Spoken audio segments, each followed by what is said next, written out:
श्री स्वामी समर्थ. जय जय स्वामी समर्थ. चला तर मग आज आपण विषय जाणून घेणार आहोत. 26 एप्रिलच्या दिवशी स्वामी पुण्यतिथी साजरी करणार आहोत. स्वामी पुण्यतिथी निमित्त सप्ताह आपलं चालू झालेलं आहे 20 तारखेपासनं.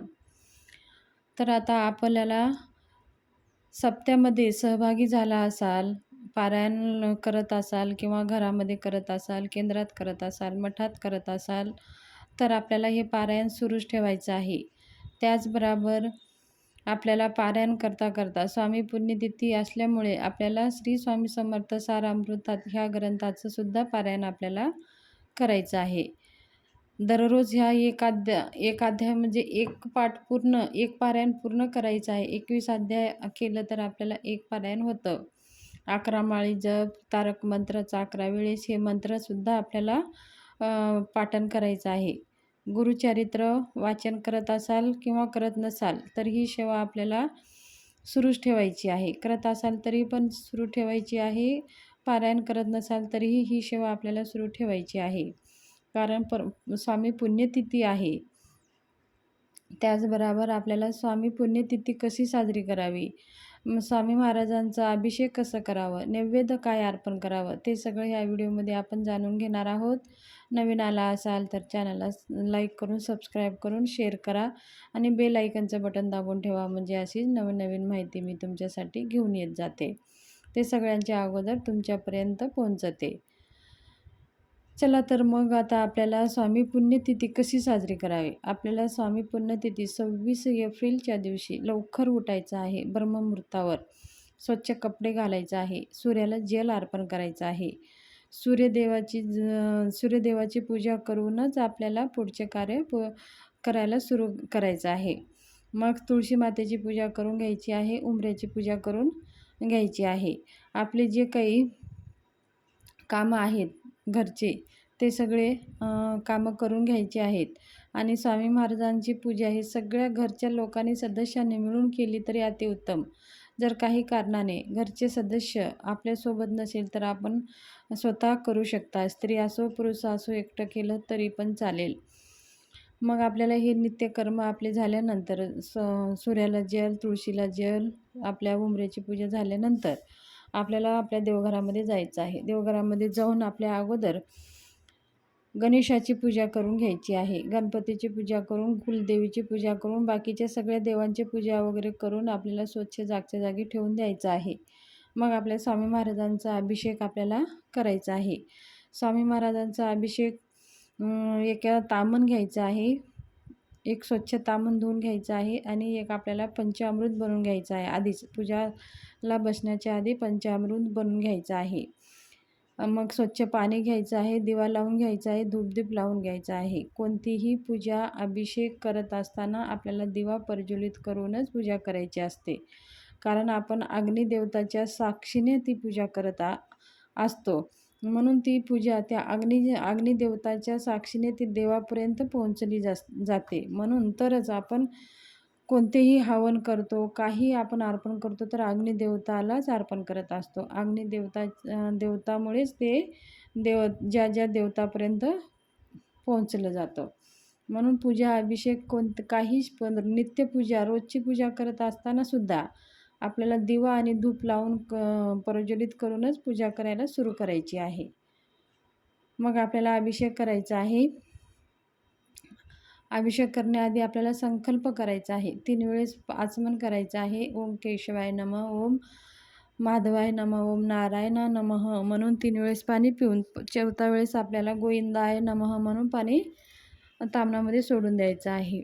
हात स्वच्छ पुसून हातात 1 चमच पाणी, अक्षदा, फुलं घेऊन त्या दिवशीचं पंचांगण वाचून आपल्या मनातल्या ज्या इच्छा आहेत ते सांगून मग स्वामी महाराजांचा आज अभिषेक करत आहोत. तुमचं नाव, गोत्र सांगून, तुमची इच्छा सांगून संकल्प करायचा आहे. आणि मी आज अभिषेक आरती करत आहे म्हणून स्वामी महाराजाला विनंती करून ते पाणी एका तांब्यात सोडून द्यायचं आहे. मग नंतर आपल्याला स्वामी महाराजांना 2 दाणे अक्षदा अर्पण करून मग थोडंसं पंचामृत अर्पण करायचं आहे. मग स्वच्छ पाणी अर्पण करायचं आहे. मग नंतर पंचामृत असं स्वच्छ पाणी अर्पण करत करत राहायचं आहे. मग असं झाल्यानंतर आपल्याला ती मूर्ती स्वच्छ धुवून मग आपल्याला अजून दुसऱ्या एका तांब्यामध्ये ठेवायचं आहे आणि मग स्वच्छ पाण्यानं अभिषेक करायचा आहे. अभिषेक करत असताना आपल्याला श्रीसूक्त आणि पुरुष सूक्त ह्या मंत्राचा जप आपल्याला करायचा आहे. आता आपल्या काही कारणाने श्रीसूक्त, पुरुष सूक्त येत नसेल, वाचायला येत नसेल, तर आपण प्राकृत म्हणजे मराठीमध्ये वाचू शकता. मराठीमध्ये तुमच्याकडे नसेल, यूट्यूबला लावून तुम्ही हे अभिषेक करू शकता. ते पण शक्य नसेल तर श्री स्वामी समर्थ, श्री स्वामी समर्थ ह्या मंत्राचं 108 वेळेस म्हणून आपण शुद्ध जलाने स्वामींचा अभिषेक करायचा आहे. मग असं झाल्यानंतर मग स्वच्छ मूर्ती पुसून घ्यायची आहे. स्वामींना स्वच्छ पुसून जे वस्त्र आहे ते वस्त्र अर्पण करून हिनं अत्तर लावून घ्यायचं आहे. स्वामी महाराजांचं जिथं आपण स्थापना आहे तिथं छानपैकी स्वच्छ कपडे घालून तिथं स्वामी महाराजांना स्थापना करायचं आहे.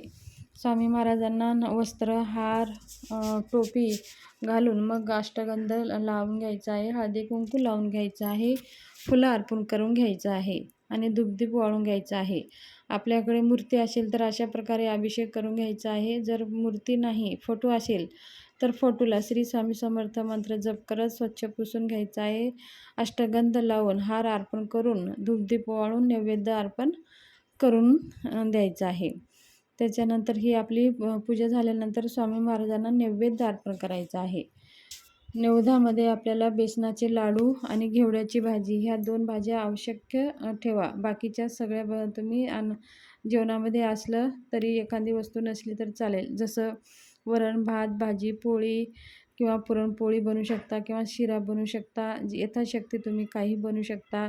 त्याच्यानंतर ह्या सगळ्या नैवेद्यामध्ये घेवड्याची भाजी आवर्जून ठेवा आणि बेसनाचे लाडू आवर्जून ठेवा. स्वामी महाराजांना बेसनाचे लाडू आणि घेवड्याची भाजी खूप आवडीची आहे.